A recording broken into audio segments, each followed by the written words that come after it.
They keep floating Hillary Clinton, and I don't know why. She did win the popular vote, but I believe for the most part is because people were voting against Donald Trump. I really don't think she could win again in 2020 because of how the economy is going, and because there were a lot of people who were, concerned, said maybe Trump isn't the right choice. But now the economy is great. The jobs report came out; it's fantastic. Unemployment's at an all-time low. Growth is what, like 4.1%. It's crazy. Obama was wrong. Obama said it wasn't going to happen, and then it did.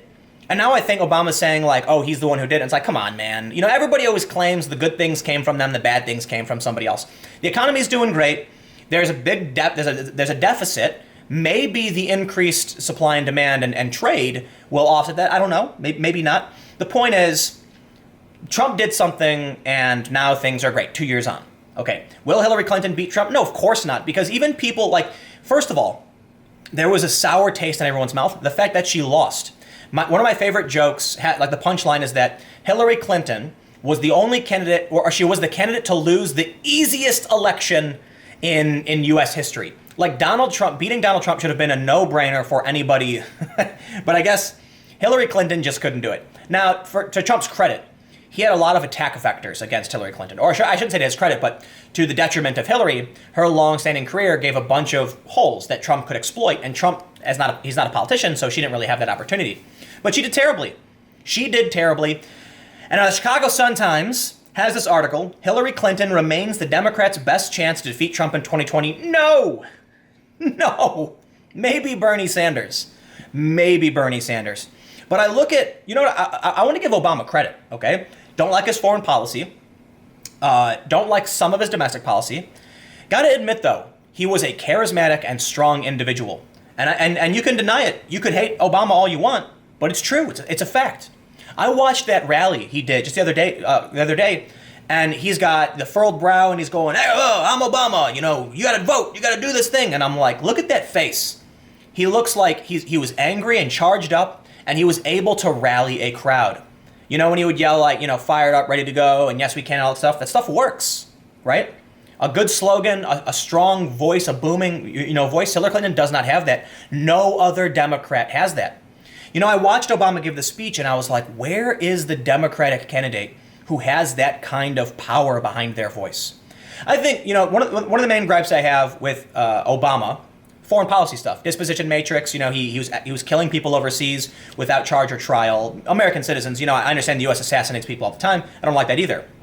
There was drone bombings in Yemen. There was a lot of the same foreign policy stuff that Trump is actually doing today. And foreign policy is one of the biggest factors in why I don't like, most presidents. Here's the thing. Obama wasn't overly identitarian. And now the Democrats have started to play that game, and they lost because of it, right? But anyway, I think I made my point. Look, Obama had a charismatic and powerful voice, and the Democrats don't have anybody. Hillary is not that person. But let's see what they say. She beat Donald Trump last time, at least by the popular vote. Can she do it again this time? Hillary Clinton may be gearing up for a third run for president of the U.S., even as a two-time loser. She lost twice already. She could be the Democratic Party's best chance of ending the Trump presidency. No, please, no. My God, listen. Hillary Clinton embodies everything wrong with our government. Trump embodies everything wrong with our culture. Trump he insults people. He's generally a snooty, mean guy. He makes fun of people. He does these really cringy things, in my opinion. Now, by all means, you can appreciate his calls for domestic policy, the reworking of NAFTA, how his position on immigration. These things are actually popular with Americans. So Americans had to make a choice. Hillary Clinton, who is snooty and smug, who was actually, she collapsed in one instance, so that's an issue too. You need a strong president. Hillary Clinton collapsed several times, and people see this. But then you have her supporting the Trans-Pacific Partnership, which means more jobs going overseas. She supports NAFTA, more jobs going across the border. And Trump didn't, and Bernie didn't. Hillary Clinton is not the candidate to go against Trump. She can't compete with him. She's doing speeches for big banks. She's got this massive foundation taking a ton of money. She is the perfect embodiment of crony capitalism. That's why, in my opinion, she's not good. Tack on smug elitism and the snooty behavior and the disdain for the working class. Yeah, no, forget that. Trump's got a lot wrong with him in terms of culture, where he's generally I wouldn't call Trump snooty. You know, he eats a steak well done with ketchup. That's pretty down to earth for most middle class Americans. But he makes fun of people. He calls them names. You know, he says crude and crass things. The thing is, though, in my opinion, most people, don't care if Trump's mean or, you know, just like uncultured. They care if what he's going to do is make the country better, and they care if he has the strength to go up against other world leaders. Here's what ends up happening. Hillary Clinton is smug. She passes out several times, claims that she has pneumonia, maybe, I don't know. Honestly, I think that may be the best reason, but she did pass out. She collapsed several times. That's not strength. What's going to happen if she's in a tough negotiation with Vladimir Putin and she passes out or falls down? That's bad for us. You need someone who's going to be strong. What ends up happening is Hillary Clinton supports a bunch of policies that would betray the middle class. Then you've got people on the left who kind of don't understand what's happening for the most part when it comes to manufacturing and jobs. And I've tried talking to them about it, but they really don't get it. And I'm not saying everything Trump has done is good. I'm just saying jobs are up. The jobs report is great. Unemployment is down. The economy is at a higher growth than it's been in, I don't even know how long, like a really long time. People are going to see that. And they're going to say, you know what? We do need a strong president. We do need a good economy. I don't like that Trump is kind of nasty, but that's not even secondary to what we actually need. And then you have to consider, too, that Trump might be a nasty person. He might say crude and crass things and insult people. But a lot of people probably think that's going to serve him well when he's going up against these other world leaders, because he's going to be able to stand up to them and insult them, and they can't do anything about it. So there's a vision of strength in that. And now they want Hillary Clinton, you know, why are they talking about this? Well, look, this comes from this story, Hillary Clinton on possible 2020 run. Quote, "I'd like to be president." Now, here's the thing. She was doing an interview, I believe it was with Kara Swisher. It's also the same interview where she made that racist comment. I'm not going to repeat it.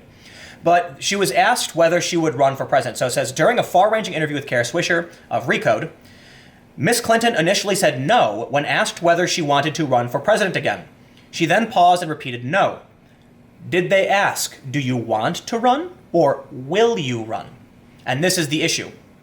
After Miss Swisher noted the slight hesitation, Mrs. Clinton seemed to reconsider her response, saying that it's a major task of the next Democratic president will be improving the international standing of the U.S. Well, I'd like to be president, she said, during the public taping at the 92nd Street Y of Miss Swisher's podcast. The work would be work that I feel very well prepared for, having been at the Senate for 8 years, having been a diplomat in the State Department, and it's just going to be a lot of heavy lifting.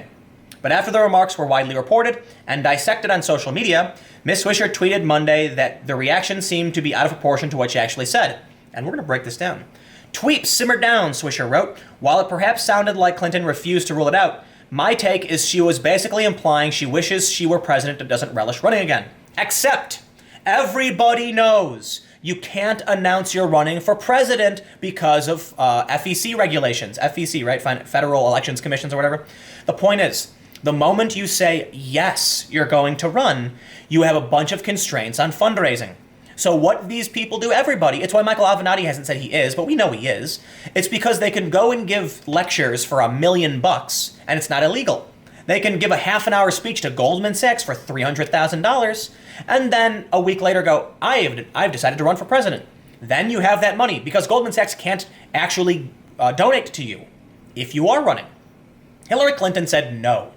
Does that mean she is not going to run? No. You'd expect her to say no. What she said was she wanted to be president. What we keep seeing is people keep puffing her up saying, look at this, come on. Hillary Clinton remains the Democrats' best chance to defeat Trump in 2020. Hillary Clinton saying, I'd like to be president. Just because she said no doesn't mean anything. In my opinion, when we see, look, it's not the only story acting like Hillary Clinton is the person who needs to be president. But when we keep seeing this, people talking about the possibility of Hillary and her saying she wants to be president, I'm like, listen, man, she might be, I think she's like a year younger than Trump. So she might be a little too old. I would not be surprised if she did try to run again. And you look at the disaster of last time. So the only reason I think it might not actually happen is because last time was a disaster. The Democratic field in 2016 was awful. Think about this. Martin O'Malley, who was the other guy? I don't even remember who was running for the Democratic ticket. None of them had great personality. Bernie came out of nowhere. I remember there's like an image of Bernie's first rally. And it's like him in a gym with like this $100 banner behind him, Sanders for president.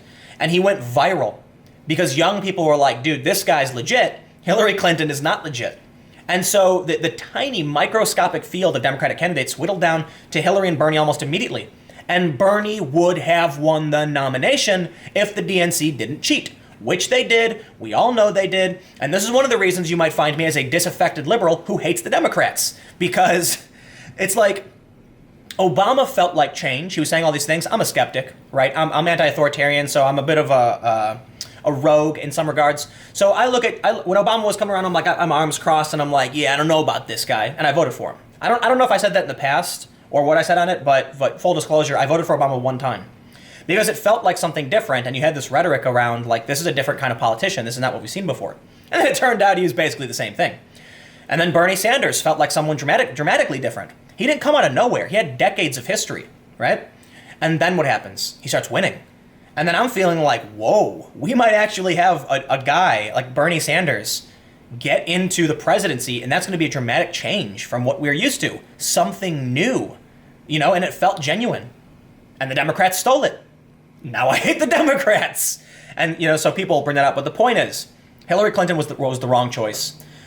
I feel like the establishment elites wouldn't want Bernie anyway. They'd probably rather have Trump because they can negotiate with Trump because Trump's a wealthy elite as well.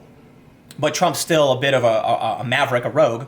Bernie Sanders probably would have just played the partisan game. He endorsed Hillary, even though they stole it from him. So I don't know who their best bet is. Bernie might be, but I don't know if I would want to vote for Bernie at this point either. Suffice it to say, they keep floating Hillary Clinton. They keep doing it. And I have to wonder why. I have to wonder if come, late 20 or early 2019 or mid 2019, we start seeing more articles like this, then polls emerge, then the media starts saying, everybody wants Hillary. If she won the popular vote, maybe she can win again. And she won't. She won't. If this happens, my God, it'll be Trump for another 4 years. And I know the Trump supporters are going to jump up and down and dance all happy about it. And I'll say this. Look, man, I'm center left. I'm in the middle. If Trump won again, I just don't know. I don't know what that means. I know the economy is doing really well, and I can't complain about it. I can't. The jobs report is fantastic. I love hearing that unemployment is down across the board. That's fantastic. I love hearing the economy is booming. Awesome. We have a massive national debt. That's really bad. But I just don't know enough about how most of this stuff functions to really understand it. I have concerns over Trump's rhetoric. What he said about treating rocks like firearms. Sure, a lot of Trump supporters were trying to downplay it, but that's serious. What he said was kind of alarming, and if it continues in that direction, that is alarming. So I lean towards I'd like to see someone who is strong in immigration, who can appreciate, who can say, look, the economy is booming. Let's not act like Trump didn't have anything to do with that, but let's talk about other areas where we can improve and things that we should do in terms of progressive, and I don't mean like regressive, I mean little progressive stuff. So social liberalism type policies, improving healthcare, weeding corruption out of the welfare system, things of that nature would probably rope me in. A lot of the Republican platform stuff. I'll just end by saying this. I disagree with the Republican platform, but I oppose identitarianism. And that means as long as the Democrats keep doing that, they will not have me. End of story. And that's the biggest thing that needs to change. Anyway, stick around. I got maybe a couple more videos, but I got another video coming up in just a few minutes. So this next one is about the fake hate crime that happened in New York. Yeah, well, I don't want to say it was fake. It was real, but it was a Democrat who did it. So it'll be up in about a minute.